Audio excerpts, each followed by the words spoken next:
Let me know if you feel this spiritually. Hey.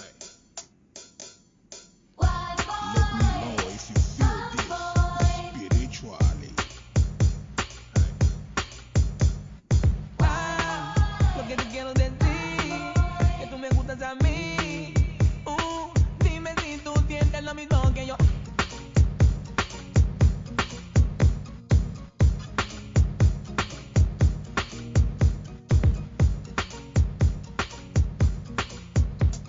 Hello, everybody, and welcome to the Unnormalized Podcast. I'm your host, Frankie A., and today I'm joined with somebody that I have a tremendous amount of respect for.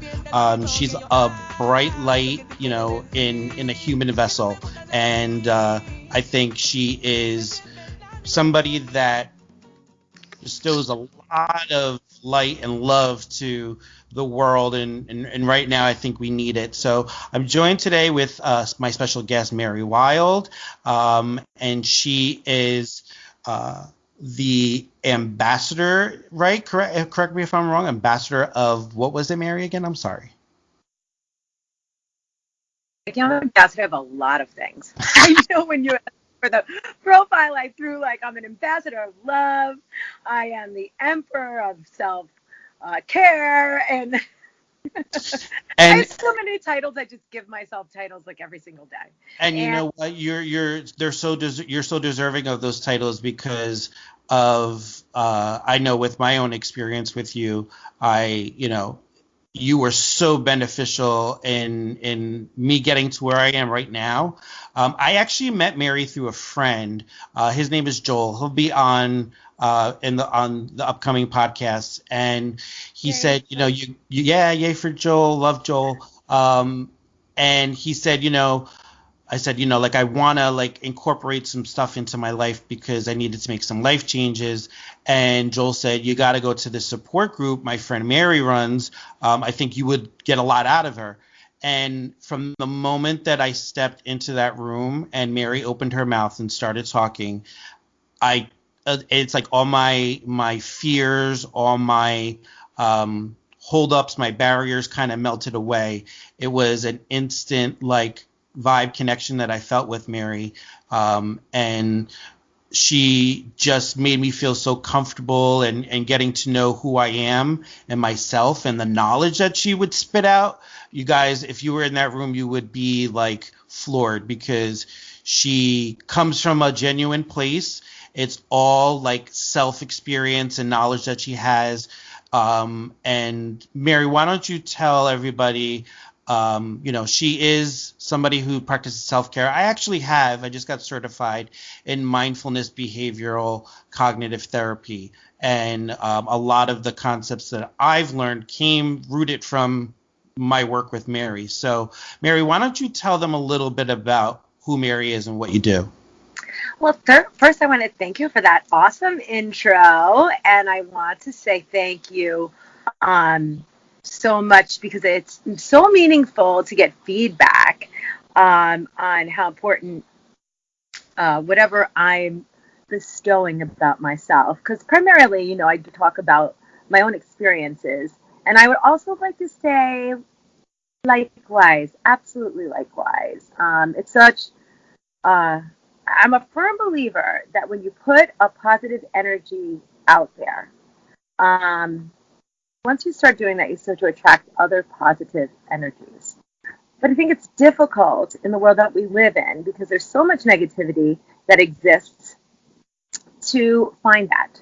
So, and recognize it. Yes. Recognize it. So, I love that our experience together made you feel that way, and I feel exactly the same way. So it's so mutual. It's such a mutual exchange of energy and understanding, and I think being really honest about where I've been, where I've come from, and then I'm a work in progress, certainly not perfect, but Absolutely. Moving in the direction of not perfection, but betterment. And that's kind of the whole, in a nutshell, what Unnormalized Podcast is we're under the restraints of society, and they tell us like what we should be doing. And I think when you strip that down, and that's what the whole concept of this podcast is talking to people that live a life kind of unnormalized.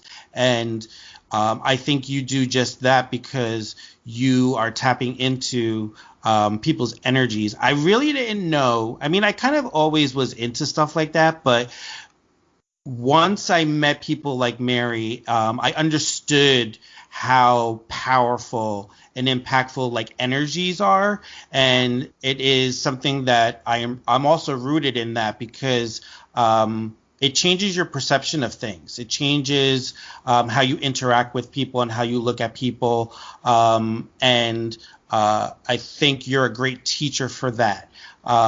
So what does Mary like?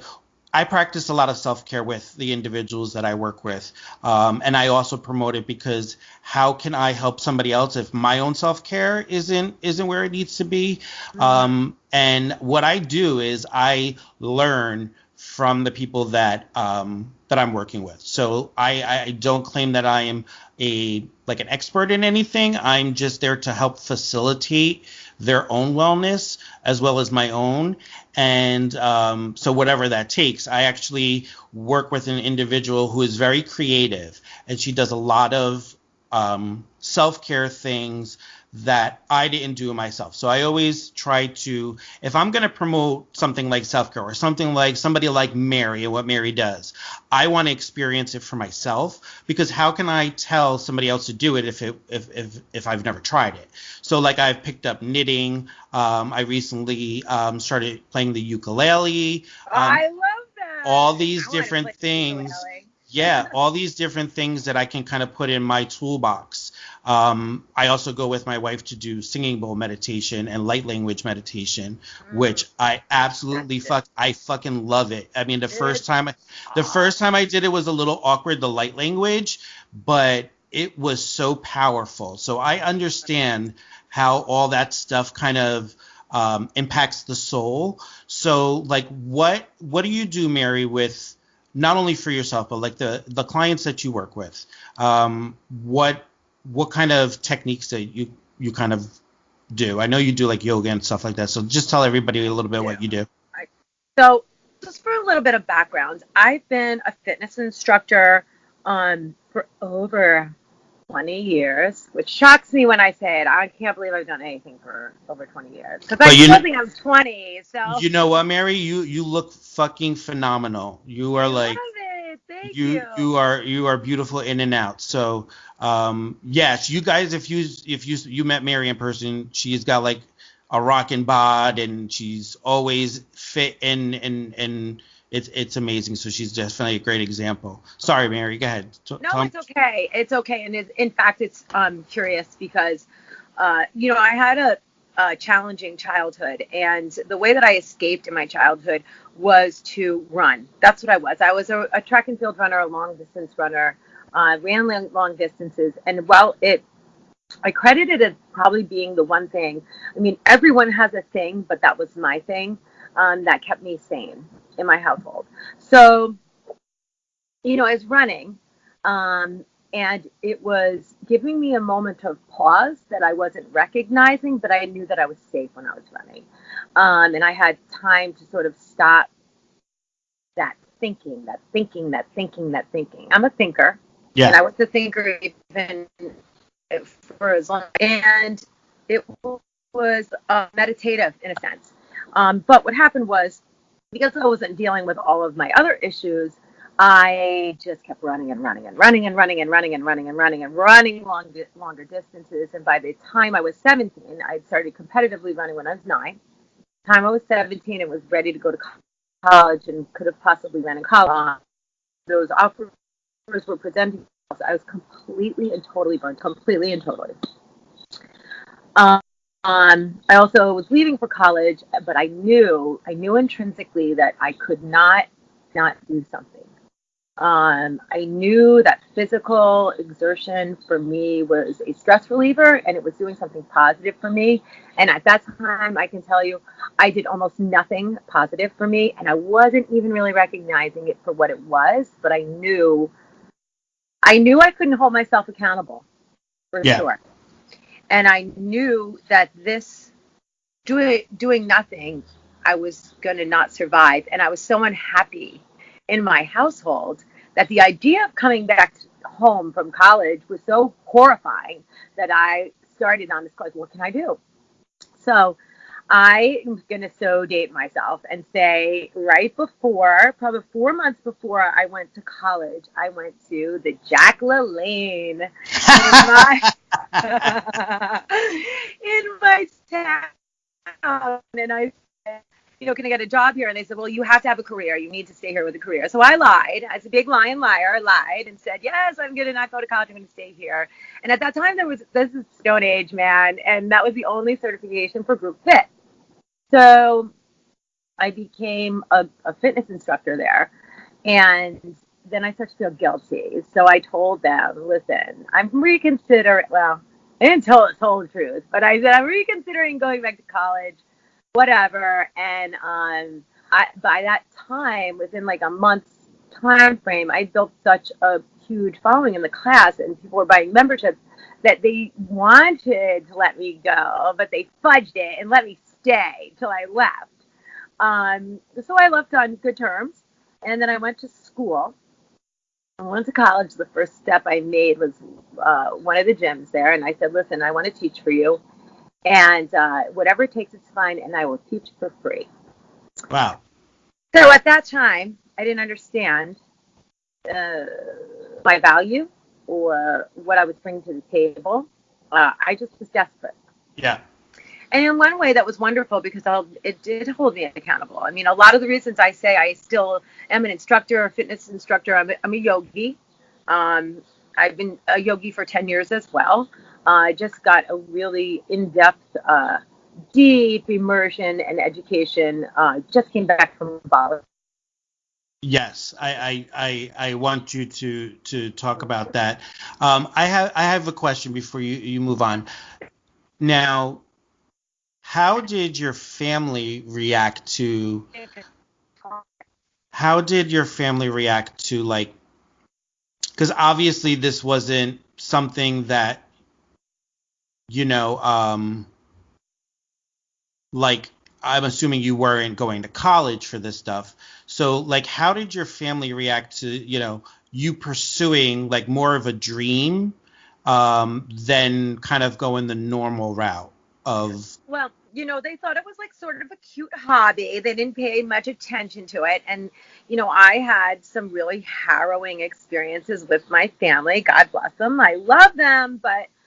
growing up in my house was very challenging, and they had a very specific plan for me, and I was going to follow that plan if it killed them.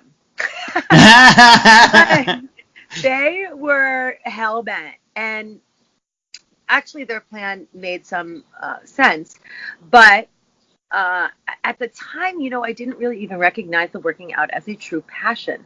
I felt it was a requirement. I just knew I couldn't live without it.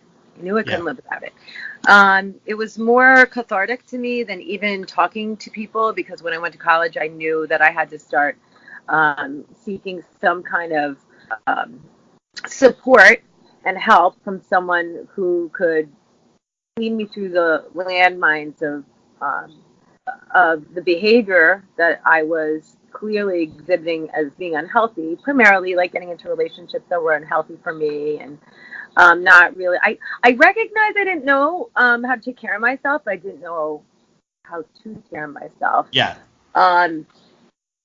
So this was the one way I did. And they were not. They were just very like whatever, and terrified that I would actually say that I'm going to do this as a career, like freaked out. And so I can identify with that, Mary, because my passion when I was younger was dancing, and I used to I did like hip hop for like 15 years, and I was on MTV a couple of times. But Love that. It was the same thing. It was when I found that outlet, when I found the talent, when I had I was getting like the acknowledgement for the talent. I actually got a couple of offers like right out of high school to dance on like off Broadway, and the parents were like, absolutely not. You have to go to college. You have to, what are you going to make of that? What are you going to do with that? We have a plan for you. Yes, exactly. Have a plan for you. Yeah. Which I think is always well intentioned, but then you're not really, considering like the bliss part of it. I think I can speak for myself, and I don't know if this is the same for you, but it was like so, money. And while money is an important thing, and abundance, I feel is, learn how to accept your abundance in whatever form that may be. I think the driving force of forward movement is not money. I think, in fact, it's the negative. It's the remover, because then with that quest for money comes pressure, sometimes compromise, and if you're not involving yourself in some type of passion as it relates to what you're doing to earn money, I don't think you can be successful. And listen, I know people have jobs out there they're not crazy about their job, and understandably so. But there usually is something that you can find within your job that you really love. And if you can't find anything within your job that you really love, you pull from the outside. But when I say that, like, maybe you might not love the work you're performing, but perhaps you make a really great connection there. Or it affords you time to do X, Y, and Z. Or you reframe it in a way like, and I'm doing the right thing for me right now. It may not be the thing I want to be doing right now, but I'm super fortunate to be doing it at all. I'm going to learn something every single day from this experience. And from that, I think starts that, change in mindset. Yeah, absolutely. Absolutely. That's a great way to look at it. Because I did that. Because I didn't take the route that I wanted to. I was searching for things that, in like career wise, that filled that void, and they never did. And I didn't look at it like that until now, like in a place of love, of being like centered and grounded a little bit more. I look back at that, and I could see that each one of those experiences lent me to something that I can apply to today. But at that time, I wasn't looking at it like that. I was looking at it like, this is not my destiny. Yeah, exactly. It fucking sucks. I don't want to be here. I don't want to do this. I don't want to work in retail and deal with like folding clothes and like all that bullshit that came with it. Very challenging. Very challenging job to have. Although I will say this, and I always say this, I think everybody should have at least one job in retail their whole life, because it would treat people who serve them in retail a whole lot different. Yeah. And if being in retail is difficult, but I've had a zillion jobs. Me too. Through college and after college and blah blah blah, and supplementing.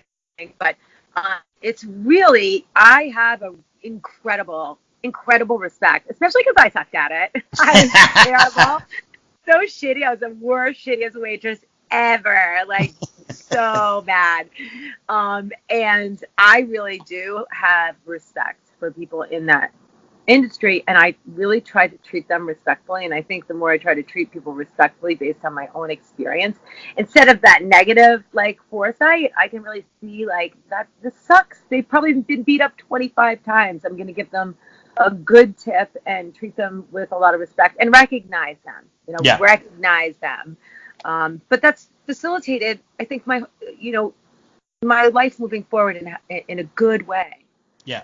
Yeah, absolutely. And, I am glad for not only myself, but for all your clients and everybody that you touch in their life, because if you went the normal route instead of going the unnormalized route. So abnormal. I love being unnormal. I don't even identify with normal. Yeah. I don't even. That's bullshit. It's not really my tribe. My tribe is so all about being, celebrating the fact that you're not normal and who is and what does that even what does that even mean? Yeah, like what does that even mean? It's just such bullshit that, but people unfortunately fall into that because they feel like they have to fit like a mold rather than, create and build their own. But that's why we have people like you out there that, tap into people's spirit and their souls and draw out the best of them. And, what you do for people, it's just absolutely phenomenal. Tell us a little bit about all that stuff that you do for your clients. Like how do you serve your clients, Mary? Well, what I try to do is I try to get them into the thought process of eating in a completely different framework. The problem is, like, nutrition is very important. It's really something. I do a show called Eat Sexy Food. So which I absolutely am like, if you guys see Mary's Eat Sexy Food show, and she's gonna talk more about how that's progressing, but it's one, hysterical, two, it's like you can't take your eyes off of it because it's so absolutely engaging, it's so genuine, and at the end of all that, you walk away with a smile and you walk away with knowledge, which is the most important part. So yeah, talk to them a little bit about Eat Sexy Food because it's sexy. It's so sexy, and you are what you eat. So eat sexy food, I say. And, listen, a McDonald's cheeseburger, although be delicious at one point in my life, is not sexy. But a ripe, juicy, sexy strawberry, that's super sexy. And I really do believe in eating things that come from the earth and starting to recognize the vibrancy in those things, starting to look at food in a different way, because we've been so incredibly bombarded with so many rules and measures and when do you eat and intermittent fasting and celery juice and non-fat, full fat. There's people that I work with and the people that I talk to absolutely don't know how to eat anymore, and it's not their fault. They are not faulted. We are not faulted as a culture because we are inundated with information that one day the Surgeon General said this is great, and the next day it's not. And also it's a lot of falsified information, unfortunately. Red wine is good for your heart. It's actually what happened there is a lot of politics got involved with the FDA, and they said they started marketing. They were red wine sellers, and so they started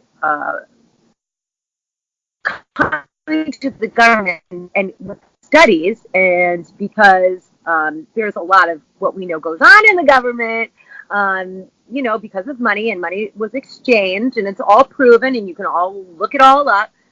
A bottle of red wine is not great for your heart. And let's really honestly even think about that.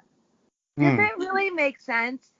Yeah, no, it actually doesn't. And I'm glad that you touch upon that because I'm very much into politics, so I understand, but people who are not, and that's not to judge anybody, but people, it's not everybody's thing to kind of follow that stuff.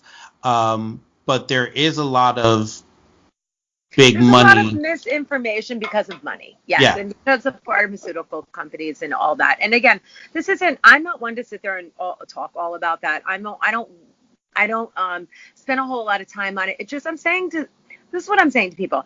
Think about it. Think about what you're putting into your body and think about the information that you've already gathered. And does it make a lot of sense? In other words, labels that say fat-free. if you look at what is in the ingredients, for the ingredient section of those, it's all chemicals. It's complete chemicals. And so, I grew up in the age of fat free. So I always go to that, and all anybody ate. Fat free this, fat free that. No one lost weight. No one lost weight because they're ingesting chemicals, large amounts of carbohydrates and goop, really, right? So you look at something that's fat free, like it's usually glopping out of the bottle, jar, container, whatever. So what I say is this: look to what God made. Really.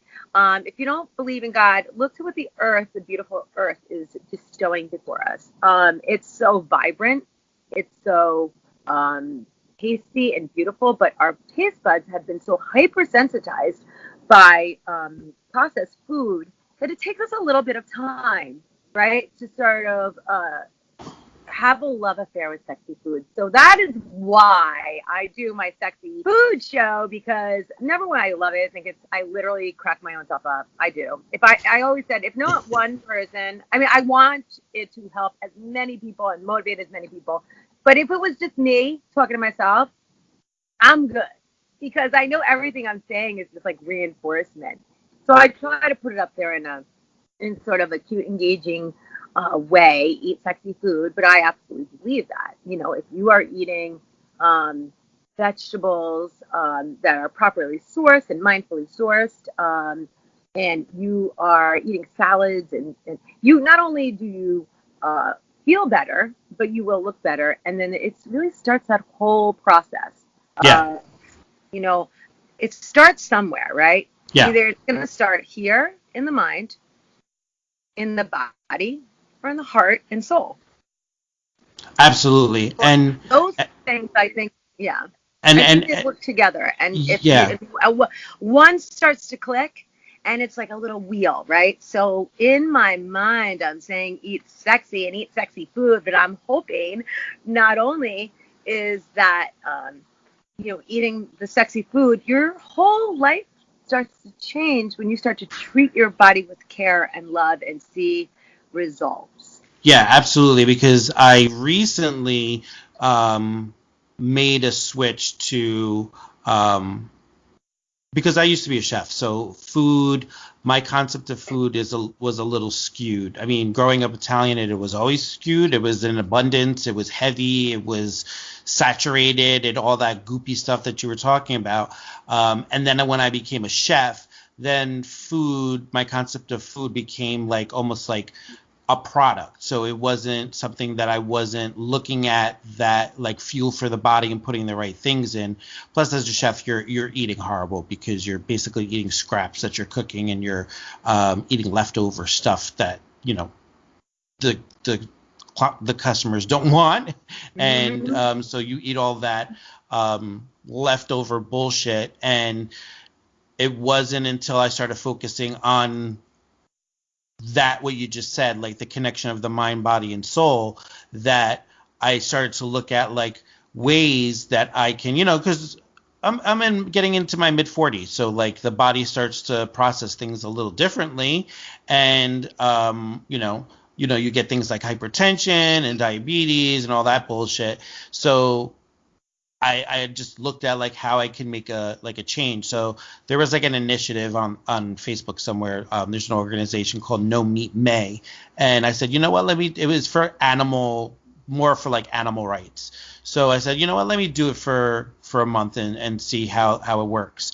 And cutting out all that, red meat and all that stuff, all the hormones and stuff, I can tell you that I feel, not only am I like, of course, losing weight and feeling more fit, but my body feels like it's processing differently than maybe a year ago when I was eating all that stuff. And so I can attest to that what you put in literally is what you put out. Like, we think about it like we put the right gas in our car and stuff, and we expect it to run a certain way, but we don't look at our bodies like that. And I think that people don't, and you're right. You're 100% right. It's like they'll take care of anything else first, and I've been guilty of it. And I love we are so kismet in terms of like, I'm gonna do something. I'm going to know it works before I'm going to pass on that knowledge. So whatever I say, I've done it, I've tried it, I practice it, and it's been successful or not successful, but I will pontificate on what's not successful and looks like it is. Yeah, exactly. And a lot of it is like you touched upon it when you were saying about like the no fat and stuff like that, that whole kind of scheme that was out there, and like the fads and stuff like that. But when you just break it, There's so many, and people literally, when I deal with them about the nutritional component, they do not know how to eat. And it's almost like, okay, now I'm interested in losing weight and getting healthy and getting fit because I feel stressed out and I'm unhappy and I'm uncomfortable, blah, blah, blah. But now I'm going to stress myself out 900 times more in the process of trying to lose weight and get healthy by measuring and how much and what's a fish. And so what I really promote is a common sense way of eating. And I'm actually beginning to partner with another company because they actually have a very easy way to apply how to eat nutritionally without I want people to move away from points and fits and measures and when and times. I really do. You should eat when you're hungry. You should understand what a portion would consist of, because we've kind of lost our ability to feel satisfied, and we think full is where it's at. Yeah. So there's that, and then coupled with the fact that exercise and sweat equity and having that time to dedicate to yourself and your body is it's essential. Yes. Essential in my life. For yes. Sure.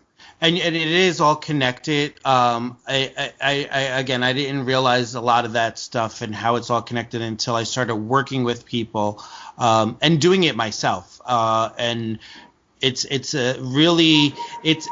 amazing how it's a whole educational, almost like an educational curriculum that you have to follow with people because of their concept. It's so skewed. And they don't think like you said, like there's like people who are just like fitness junkies, but they're not working on what's going on up here, or what's going on in the heart and soul. And they still feel like they're missing something. So, I truly believe in that acknowledging that everything is connected is the first step to understanding what you need to fill in each of those realms to live a full kind of complete happy life, your best life. So talk about your trip to Bali. I followed some of the stuff that you were doing in Bali. It looked amazing. It looked beautiful. What made you go to Bali? What was the driving force for you to get there? I really I wanted an immersion into yoga. I had been practicing. I did my 200 hours like 10 years ago. I worked for towns and municipalities primarily through the time that my daughter was growing up. So I taught classes in the towns so I could go to her sporting events. And actually, very non-coincidentally, I started really feeling yoga immediately, and it was really something that I was like, this is bullshit. Like I run, I'm jumping jacks, I'm hardcore. Like yeah. I'm going. Like no, don't stop. And I have taught I literally have taught hundreds of different types of classes, and so every time they needed someone, I would say, all right, I'll try it. I really liked my friend, so she did the training with me, and then until we did it together over time, it was great. So as I continue to teach, I basically really teach more of a basic intro to yoga, and then I started practicing a little bit more. I had a big life change around 48. So my body, actually, the way that my body is now was absolutely, even with all the working out, even with the decent nutrition, was nothing like it is right now. Nothing. I did not in high school, nothing. I didn't have abs. I didn't have a six-pack. I didn't have defined muscles. I had a belly forever. I just always. And when I was 48, I had a major life change. My daughter started to excel in sports, and the dynamic of a lot of my friendships changed as a result of that. So things that I thought were one way, when she sort of started to, really excel, just things changed.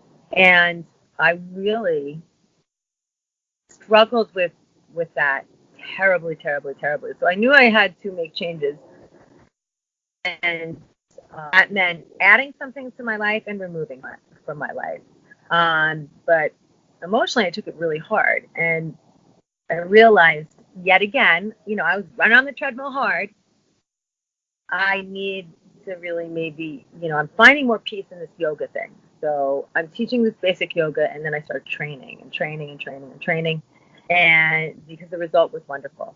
So when it came time for me to my daughter's leaving for college in September, what do I want to do?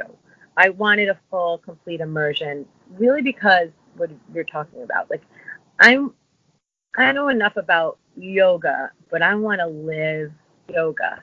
So if I'm teaching it, I want to have lived the experience of what that means. And it's really not just asanas, which are poses. It really is about a collective way of thinking, a connection to your body and your soul and your body, and really internally knowing your body and seeing the reflection of how real my physical body is, an absolute reflection of who I am. Yeah. And I got that.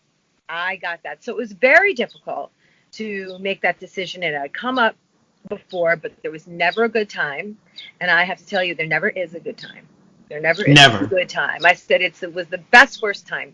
Yeah. I told my daughter about it. She said, I said, listen, if you really, really don't want to go, I will not go. But I'm not going to miss that much of your stuff if I do this now. And she said, Mom, you should go live your life. Okay? I was like, thanks, Court. So I left, and it was I really thought I had done so much work, and I'm like, I got this, and I teach and blah, and I was literally, they cracked me open from the inside out, and it really created an amazing evolution for me. It was an unbelievable journey. I practiced from 6 o'clock in the morning to many times 10 o'clock at night, with lectures and whatever, but it was about 3 to 5 hours worth of practice a day physically, asanas, and then pranayama, which is a type of breathing. It's an amazing type of meditative breathing, and just guided meditation or singular meditation for, anywhere from 45 minutes to an hour a day. So, wow. So it was a lot of work, and it was intense, and I was the only one other U.S. person. Nice. My girl Carrie, I love her, from Boston, but everybody my roommate was from Greece, my other roommate was from Perth. We were perfectly suited to each other. I have friends in England. I literally have friends lifelong, just from around the world. Yeah. And I also have always been a huge believer in support and motivation and community. And so that's so much what I push right now. It's all about support, community. How can I help you? If you want it, right? Yeah. If I'll still help you if you don't want it. I'm okay with damn it, you're going to get it. I'm okay with supporting you wherever you are. Well, that's what we in my field we talk about. It's a term calling meeting them where they're at. So tailoring, the phase that they're in and their deciding to change, whether we call it like pre-contemplation, contemplation, action. So there's different phases that people go through when they are making changes. So like to immerse yourself in an experience like that.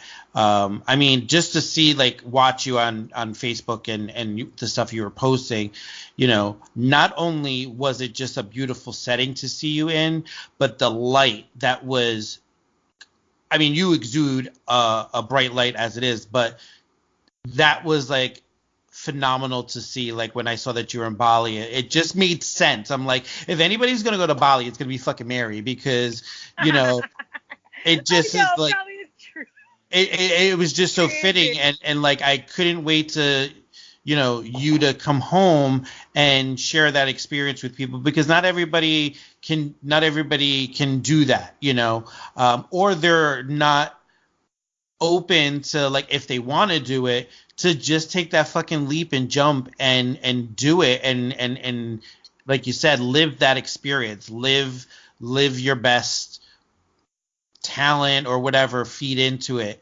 So it was amazing to see, you know, I mean, I would love to say one day that I would go to Bali. You have to. You must. I mean, I think something like that is like a pilgrimage that I think I need to do. Like, I'm not into like the yoga thing, like, you know, as you are, but yeah, exactly. Like, I just think that having that experience would ground me and center me and bring out even more, because like right now I feel like spiritual. Like, yeah. I like the minute I got off of the plane, like I and I am not, like, I'm so like an ironic person. I end up doing the things that I think I'm not, or like I'm not like that. And then I was like, I literally want to kiss the ground. Like, I think people are gonna think I'm fucking crazy, but I felt it immediately. It's a very spiritually centering place.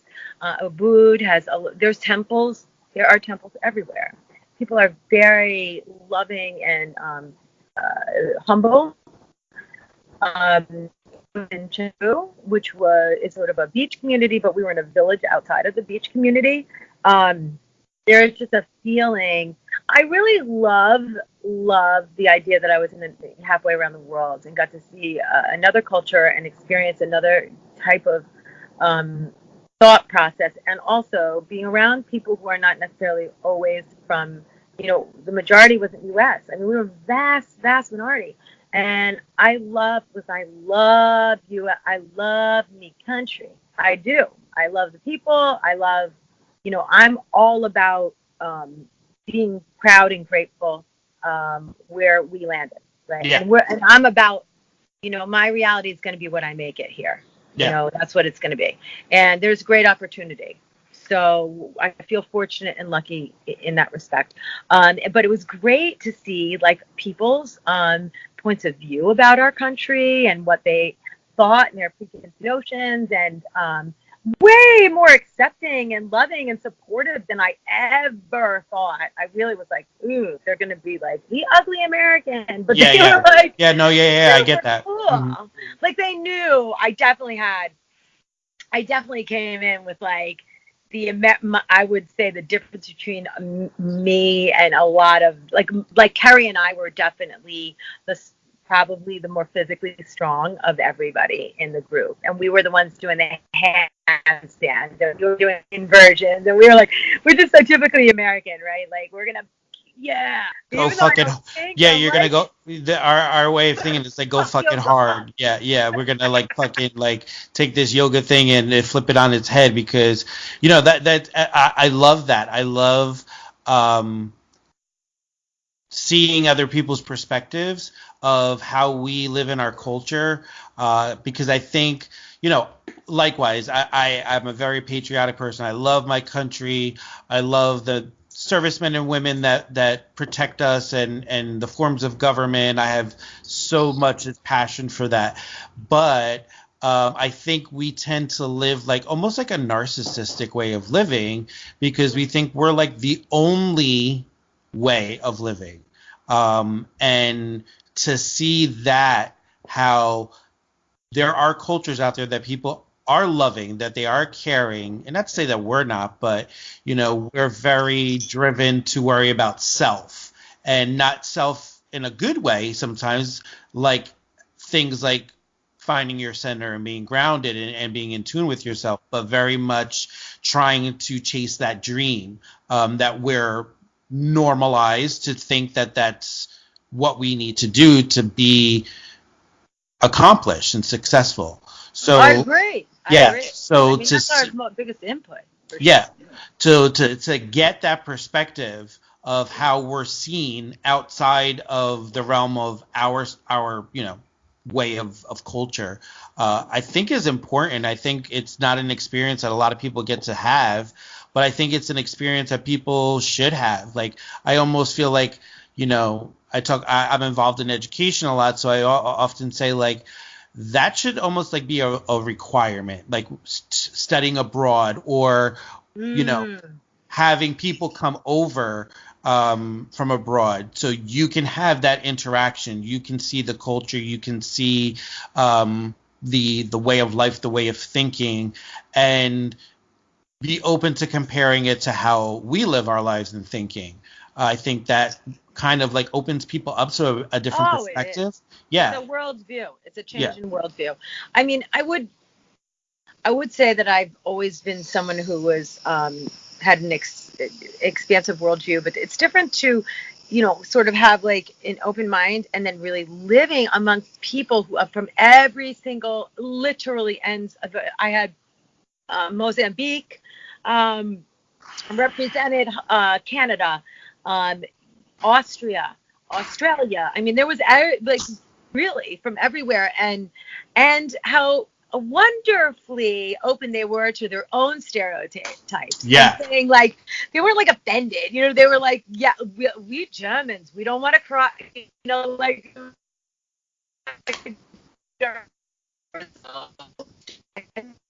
about themselves. Mary. He could. And I said, well, I wish I could, be a little bit more, keep my shit together a little more. Like, our shit is not together. Our shit is not together. So they're so funny. And like, there were definitely similarities in each culture or each part of the world. And how everybody was like really celebrating that and noticing that when they went back to their own.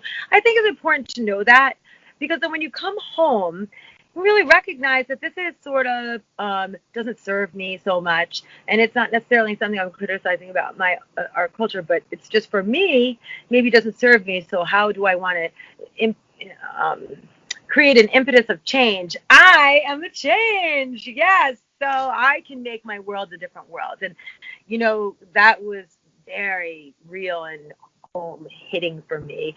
Not to mention that everyone is sexy as shit in Bali. I mean, like, I'm not even joking. I was like, what the hell is going on? There's a ton of expats from all over the world, and every person is like a model. I'm like, oh my God, I can't. That's just a testament. That's a testament to the lifestyle that they live there. It's like you said, like, your body is like, I love that whole concept that you said, like, your body is almost like a mirror reflection to everything else that's going on around you, your environment, your way of thinking, what you're putting into your body, all that kind of stuff. So that's just a testament to probably the way that they live their life in Bali or any place that you can't imagine the food. I mean, I was just gonna ask you that, like, being both like lovers of food, like orgasmic. Orgasmic. Orgasmic. Did I say orgasmic? Because it was fucking organic. Like, I can't. Fresh coconut every day. Anywhere you went to, they would have a fresh coconut, stick a straw in there with a lime and a little bit. I mean, the attention to detail and beauty and the joy and the love and the sexiness of the food was so hot. It was so hot. And, and you listen, I am 52 years old, and I probably never felt Damn, more girl, you look good for attractive. 52. Oh, thanks. I know I'm an old fart, but in my mind I'm 24. But it might change. Came later in life, and so I that's such a big message for me. People are always so fearful of that, which I get it. I get it. But the funny thing is, when I did change my eating habits and my exercise habits at that age, I was not looking to make a big change. I was not. I was to get weight off. I was embarrassed. I actually did an at-home program because I had gained very quickly, like over 20 pounds, 20-some pounds. And like people can say like, oh, whatever. Well, when you're a fitness instructor, you look like an asshole. Okay. Yeah. It is like, because I'm wanting people to do what I'm doing. Not only that, it was creating injury for me, carrying another 20 pounds on while you're, performing. And I'm motivated through actually working out with people. It's my belief system.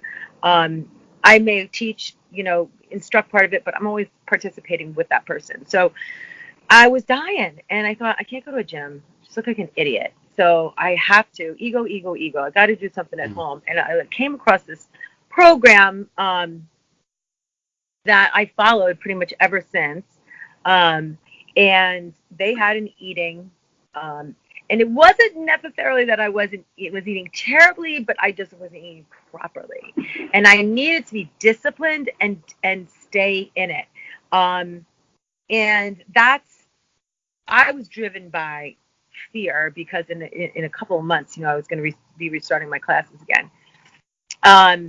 But what I found was support to be the most important thing, because when there's plenty of research to say, once you embark on these kinds of journeys, and they're pretty serious. I didn't really have that at that time, but that's what really drives started, yeah. to create. I create community. That's what I feel I'm very good at. Mobilizing. That is so important. So important. Like, I think we live in a world right now where we don't appreciate how important the community is, and whatever community that you can connect to. I mean, there's a bazillion, if I tell people that I work with all the time that who really don't have the normal supports. And I tell them, supports come in many different ways and fashions.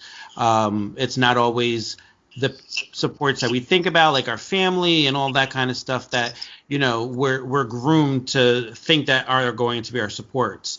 A lot of the times those people don't have the knowledge, the skills, and it's not to diss them in any way, but you have to seek out where that connection is made. So I felt that when we met, it was when you're in your own community, with people who have best intentions, who have knowledge and life experience that that can be shared, that makes it so impactful and promotes change. I think that's where you hit upon. I think fear is a big thing for people, why they don't want to make that change, and I can identify when you say it came later in life, all this shit that hit me like a ton of bricks in a good way came at 38 years old, and it's opened my eyes up to a totally different world that now, I don't even think about that. I went back to school, all kinds of stuff, change of career, doing all this extra stuff like the podcast. It's probably something I wouldn't have the courage to do in the past. I wouldn't have the balls. Yeah, and what's crazy about it is I always thought I had big balls. You know what I mean? I always thought that I had that in me, but it really was misguided in a way. And now that I understand who I am, I'm comfortable in my own skin. I'm more receptive to trying new things and experiencing life what it is. I wasn't until my whole change of life, I wasn't really a life lover you know. Yes, I wasn't. I just, you know, I tell people that and they look at me like I have 5 heads, but I wasn't. I was living life, but I wasn't loving life, and there's definitely a difference. Now I'm loving life. I love that. You know, That's really, really so prophetic. yeah, That's exactly how I felt. yeah, And I exactly how I felt. And when interestingly enough, because I feel like I've had more than a few life changes, right? You know, and that's how it goes. yeah. And in my 20s, I just thought I would have one big one and I'd be all better. No. Psych! That doesn't how it works. Psych. Psych. Sorry. So, and thank God, right? So, yeah. when I was 48 and I did this particular program, and all of a sudden I'm like looking in the mirror, I'm like, what is that? Is that a fucking app? What is that? I literally have never seen that. Hello. I have one. What? So I just kept doing what I was doing, right? Yeah. And when I turned, I think it was 49, my friend, I'd taken a picture in a bikini and sent it to her. With me sticking my tongue out, a hat on, and I believe I was flipping her off. I may have been flipping her off. Love It's it. like, fuck you, look, I'm old, but I'm hanging tight. But, you know, it definitely wasn't something that I was interested in broadcasting. And I thought there was so much concern. What if Debbie Downer sees me? What if this one sees me? What if, you know, my kids go to school here and blah, blah, blah, and I would never, and people have been telling me, you should put posts up. You should put up what you're doing. Da, da, da, da. And I was so concerned about that. And I didn't want to look like a jerk. I was embarrassed. I didn't want to be perceived as like, look at me. Yeah. I didn't, you know, so ego. And then my friend came over and she's like, she we were talking. She was in my phone. She's like, I'm going to leave you a message. Wait, let me check if I left it. And she posted that picture on my Instagram. And I was like, you bitch, I'm going to kill your ass. Yeah. But then as we're arguing, I start seeing like, thank you, Mary, this motivates me. Thank you, Mary, I appreciate you putting this up. Thank you so much. I can't believe it was my birthday. Yeah. Wow, blah, blah. And I was like, you know what?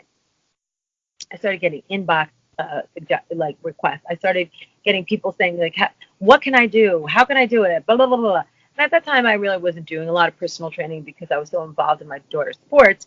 So it was a really amazing outlet because I'm so fulfilled in giving away what I have. So I wanted to kill her, but then it occurred to me, I had been, you know, wasting my time with 2 people who are sitting on the couch uninterested in the things that I'm interested in, which is their prerogative. But I'm worrying about them talking shit about me. Yeah. Which, whatever. And I probably don't even know them. They're not in my tribe. I wish them the best. Don't get me wrong. I really don't have ill feelings for people who don't like live my kind of lifestyle or don't believe it. Whatever. I support them out or what. But you know, here I am fearful of like what Joe Blow's thinking out while they're eating their Lay's potato chips and watching their housewives, which is fun. Okay, it's fun. But then all of these other people who I ended up creating a community and friendships with and, you know, real quality time with, I would have missed out on that. Yeah. So it was the best thing in the world to put myself out there. And I'm doing something new right now. The company that I started working with, the really big change at the time didn't really have a support attachment to it. And so I'm going to embark on a challenge with them. Good. And I will be inviting people to join me in that, if they choose to, because it's probably the simplest, most comprehensive program that I've come across ever. I'm the skeptic about everything, and I have a lot of opportunities presenting themselves, and so do a lot of due diligence, and this, to me, is a beautiful community of people. and there's, room for every fitness level, and they really break down the eating quotient. So that's, for me, very difficult for me to deal with individual people, and the nutrition aspect of it is, it's hard. It's not a Yeah. one size fits all thing. Yeah, exactly. It's like a lot of it is probably like tailor-made, individualized, plans. I'm actually excited, because I like you said, you have a community of people that have trust in what you do, and they know that whatever you're putting out there is something that you 100% believe in. You're not selling yourself out to, to No just way, man. the opportunity. So like I'm really excited to see what like the future has in store for Mary Wilde, Me because too. we get to reap the benefits of it. It's kind of like me being selfish, but Love it. I totally dig, like, and you and I have talked off air about like a lot of the things that are coming down your pipeline, and I'm very excited for you, and I think it's so well deserved. And Thanks. yeah, and so a couple of things before I let you go. So if you had to give, let's say, like one or two self-care lifestyle living your best tips for people who may be in that, like what we call like a pre-contemplation stage, where they're like, yeah, I don't know about this, they're not really thinking about it, or they are thinking about it and they just don't know how to take that step. So what would you, for like an average Joe Schmo, what would be like one or two like really realistic goal setting kind of things that people can do to make that leap into a change of life, whether it be for spiritual, physical, mental, whatever? So like, what are some tips that you would want to give to people? I could talk about this all day, which I am actually. Listen, But the beauty of when you do your podcast, Mary, that Mary's going to be launching her own podcast soon, so everyone's going to definitely follow that. And we'll have Mary on, as she has time to permit, to give us, the mind, body, and soul information that we need. But like, the beauty of the podcast is there is no time limit. There is no thank God, because I yeah, can no, talk you forever. can. I was just talking, because Mary and I have talked about this. I was doing similar thing like Facebook Lives about the mental health, and I'm a certified life coach. And my son, 17-year-old, said to me, that's like such the old way to do it. Like nobody's doing that stuff anymore. Everyone's doing like podcasts. So he's 17-year-old, brilliant mind, and that's the reason why I'm sitting behind a microphone and on camera with Mary right now. But it's a good way to get the message out without time constraints, without limits. You could be a little bit more, You can curse. unnormalized. Yeah, so Yeah, like, normalize. so Yes. when you say something, you could talk about it forever.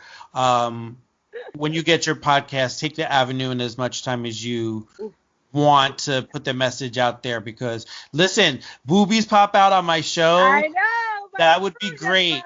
That would be great. You know how many fucking it would go viral? Like, it would go viral, man. you would take sexy food to like a whole nother level. Whole other level. Check these melons out. They're not real. They're cherries. Dang it.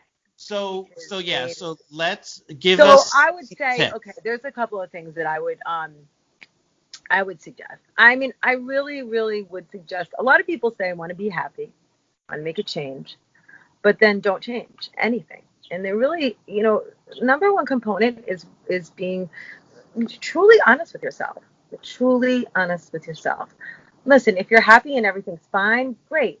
But if you're really unfulfilled and you're really unhappy, you start to really take an honest, hardcore, dirty, get in the mud, really let me really look at this. Yeah. Now, when right before I had gained all that weight, I just kept saying to myself, well, I'm not eating that much. I'm only eating a little of that. And people say it to me all the time, but it wasn't true. Because when I really looked at it, it was a different animal. I'd say to begin is my quest is just to start eating um, foods that are not processed, and try to limit your sugar and your carbohydrates and your dairy. Slim it, and just start to move in that direction. I'm a huge fan of finding community. I think finding community is imperative because you know what? You can have a thought and say, I am going to improve this and that about me. And I go on Facebook, and I've talked about this before, and I will be talking about this more. Whoop, it's popping out again. Yay! And you can get on there and then start reading into negative comments. Are they talking about me? What does that mean? Blah, blah, blah, blah. And then all of a sudden, that wonderful, beautiful thought, that blossoming reality of like, listen, I want to make a life correction. I want to turn myself around. I'm real. The truth about me is unhappy.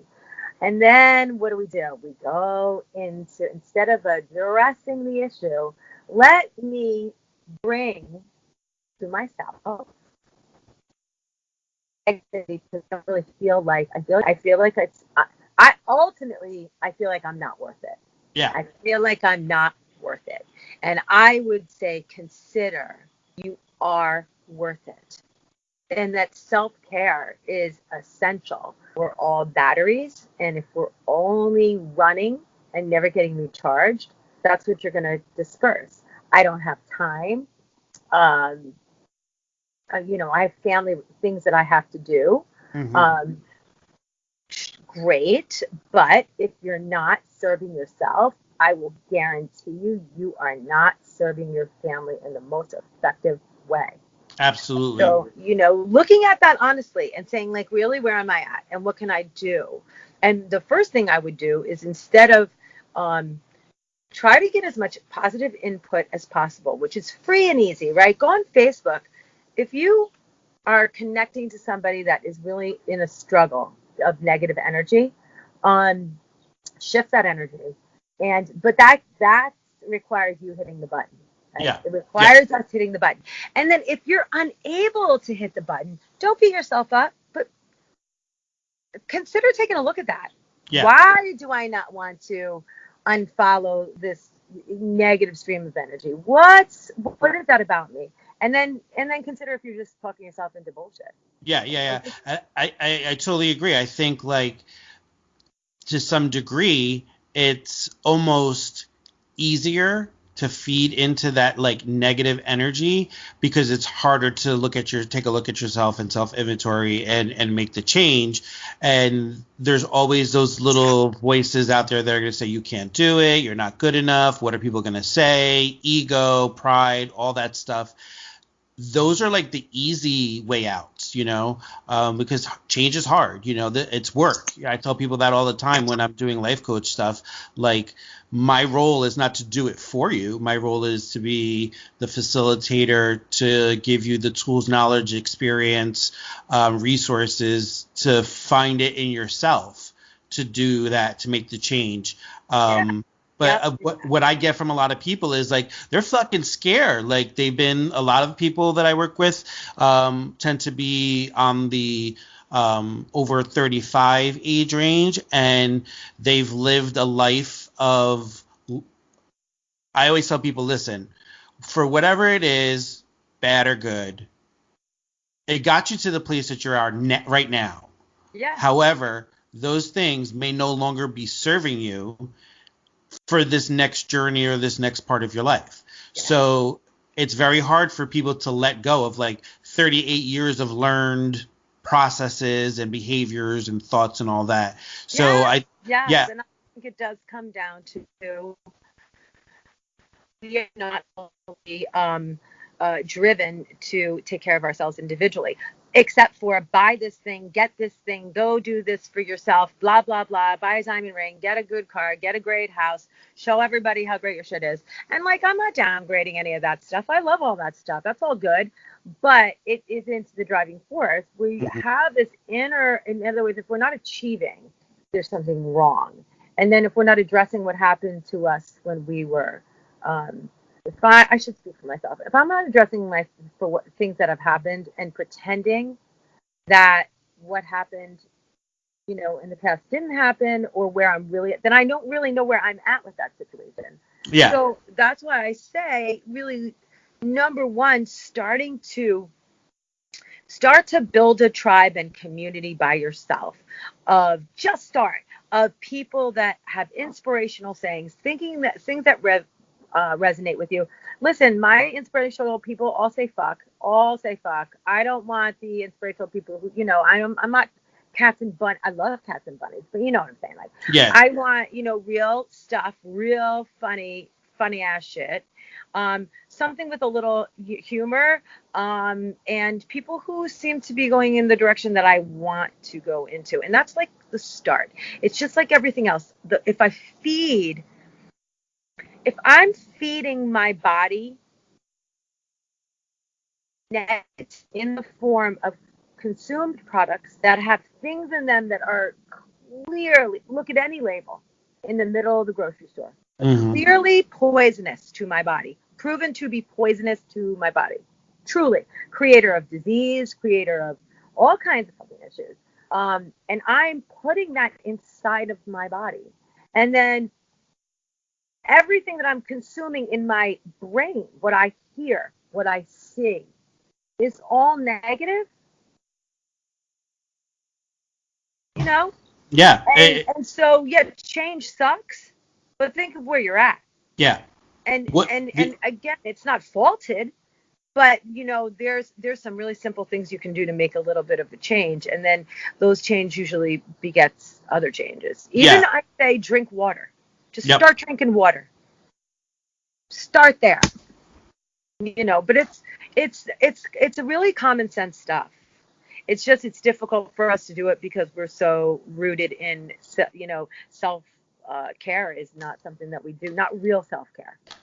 Because I think, like, what I get a lot of it, and I don't know about when you talk to your clients, but a lot of it, there's a lot of guilt around self care. Like, people look at it like being selfish, and I tell people all the time, like, we're our humanity, never mind like U.S. culture or anything like that.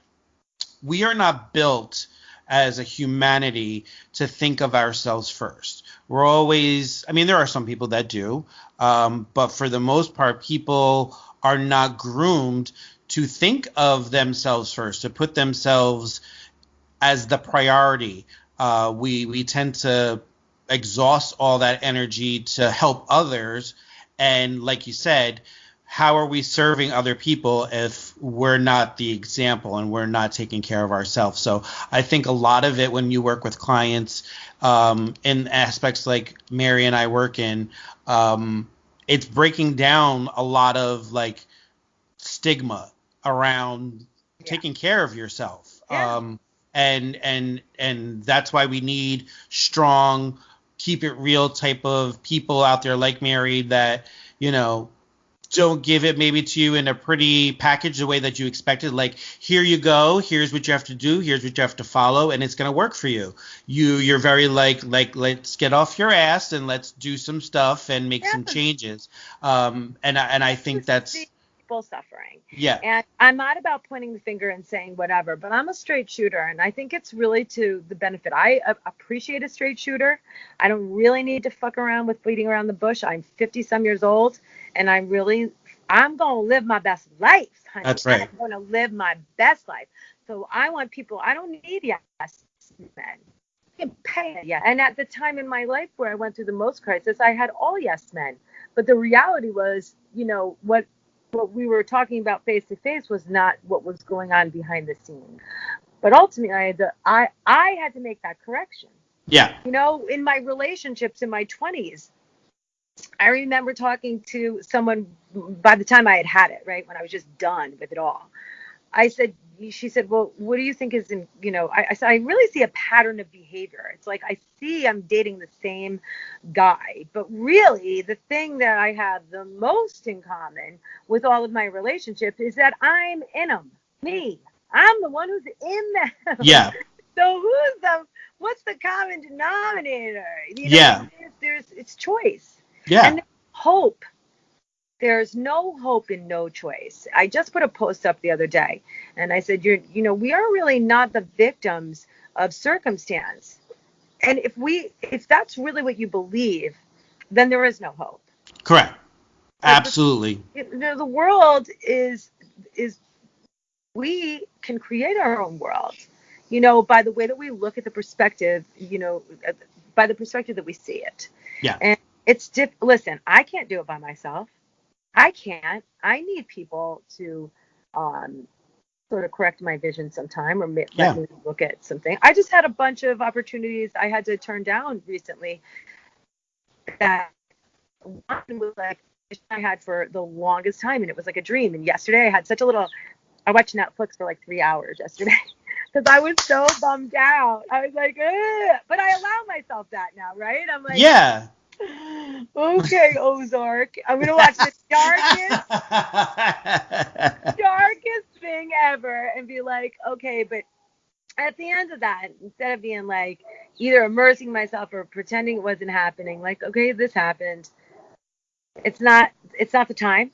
And at least I'm looking very squarely at it. In other words, signs were coming up for me that were saying this isn't going to be a good fit. Yeah. And so many times in my life, I've been driven to get whatever it is I want.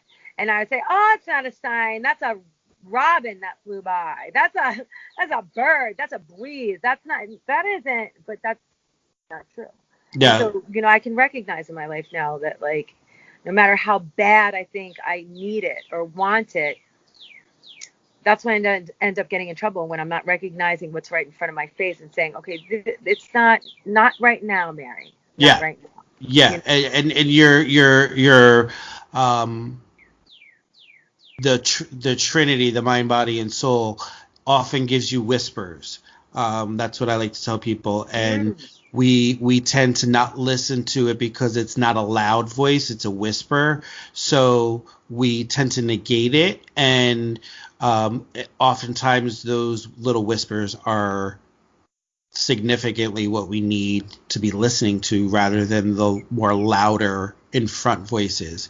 And so, you have to. The subconscious. Yeah, I'm huge fan of that. And I think, that not to, listen, maturity comes at different levels, but I think once you get to a certain age, and are open to looking at, like you said, experiences in your life and challenges and all that kind of baggage that comes with you, once you start opening up to looking at that, then you're more open to listen to those whispers, then become the louder voices, and you start listening to them, because I think that's, like I said, like the negative is we're just moved into a culture, unfortunately, that is surrounded by negativity, that the positivity and the light, it's starting to break through. And I think that with people like Mary out there who,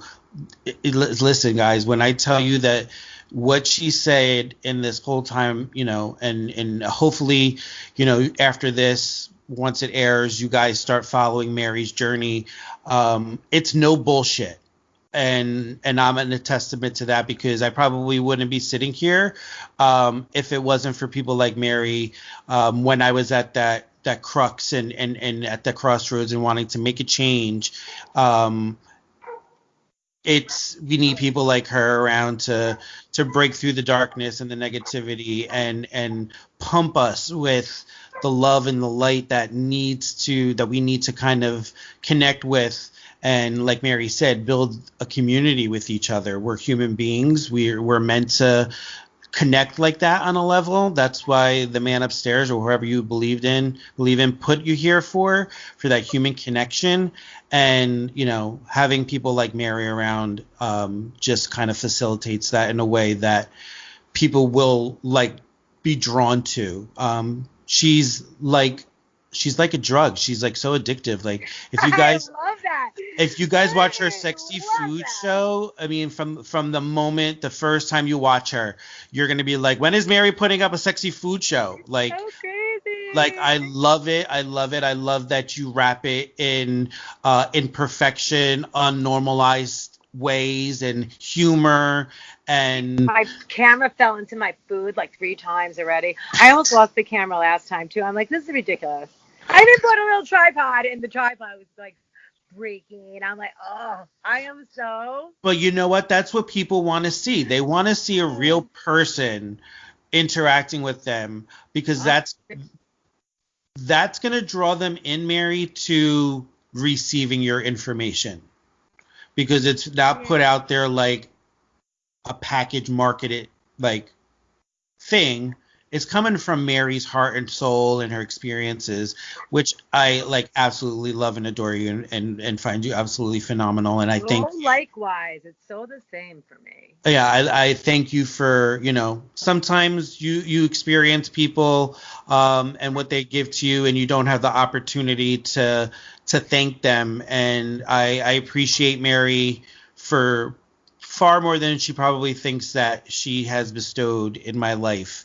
The work that I do right now is being centered and grounded, and like, I always know that I have Mary in the pocket, that if things go astray, that she will provide me with the what I need to hear versus then what I want to hear. So before I let you go, Mary, I always give my guests an opportunity to, since this is the Unnormalized podcast, just tell us like something, and it doesn't have to be wrapped around fitness and wellness and mind, body, and spirit, but what is something that you do, Mary, to live a life unnormalized, for whatever that is for you? I do a whole shit ton of things. I am not normal. I am like out of the box, not normal. But what I would say benefits me the most is I don't fear engaging with other people, even if I don't know them. And I think that's like somewhat off-putting sometimes to the idea of doing that to other people. But it's brought a lot to my life. So like, I will walk up to anybody and say, I love that dress you're wearing, or, whatever I notice about that person, right? I feel like it's perfect to speak it. And again, I'm adding a value-added service to the world because it's a positive. It's always like a positive. If I feel like, man, that person, actually just seeing that person celebrate something about themselves makes me happy. I want them to know about it. So that is like, not that I'm like, Nightingale, whatever her name is, but I definitely do believe that that's not normal, because you could be perceived as like a big weirdo. Yeah. Yeah, exactly. And I don't give a shit. Like, and you know what? And that's you're absolutely right, because we're not groomed that way. We're not groomed to walk up to somebody and say, hey, I like that dress you're wearing, or you have a wonderful smile, or like, I like your hair, or whatever, I love your eyes. When I was in North Carolina, I was in line at the deli, and like this guy had these piercing blue eyes, and I was like, whoa, those are nice. Man, good for you. Like, I'm like almost like a nut. Like, I'll walk through that. I mean, it's really unnormal how I am. Like, I'll be like, wow, you're eating peaches.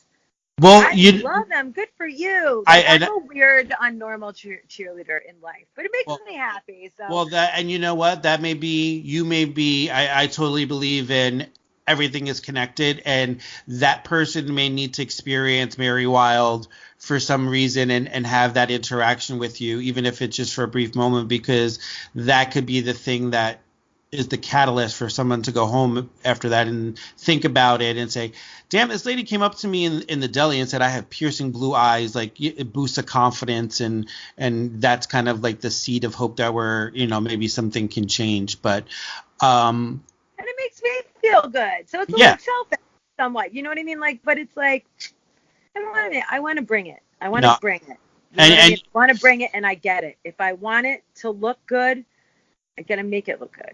Absolutely. You have to be the example. Mary, before I let you go, why don't I'll never stop talking. We could No. talk for 48 hours straight, Frankie. I love that you had me on so much. I love you. I adore you as much as you have given me such great praise. I feel absolutely the same way. And this was so fun and awesome. And I'm really looking to get my message out as much as possible because it's, I am. And this is your time, and I'm glad that you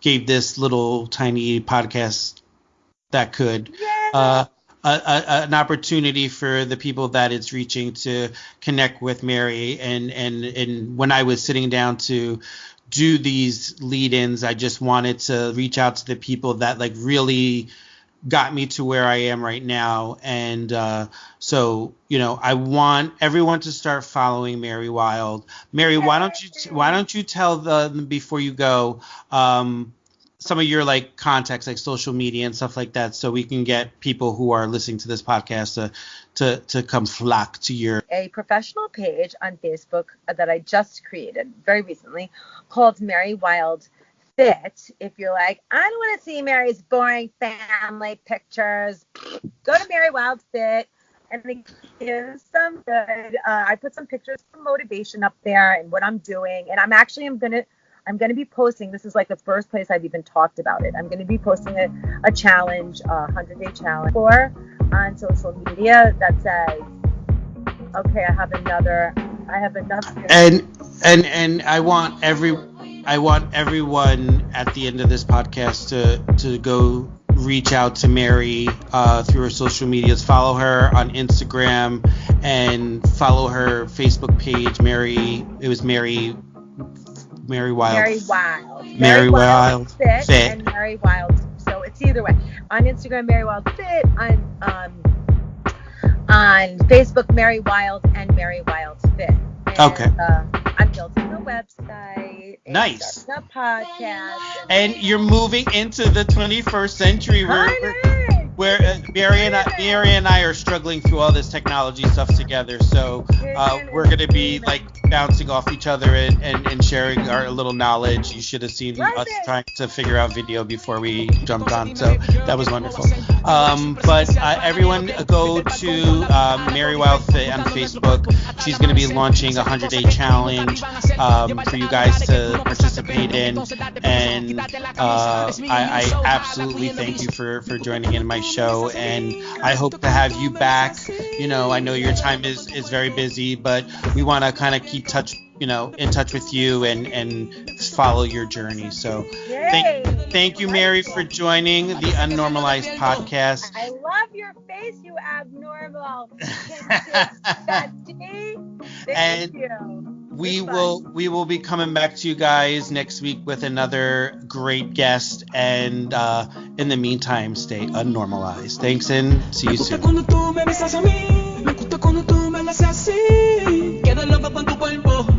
Parece que sueño despierto. Me gusta cuando tú me besas a mí. Me gusta cuando tú me lo haces así. Quedo loco con tu cuerpo. Parece que sueño despierto.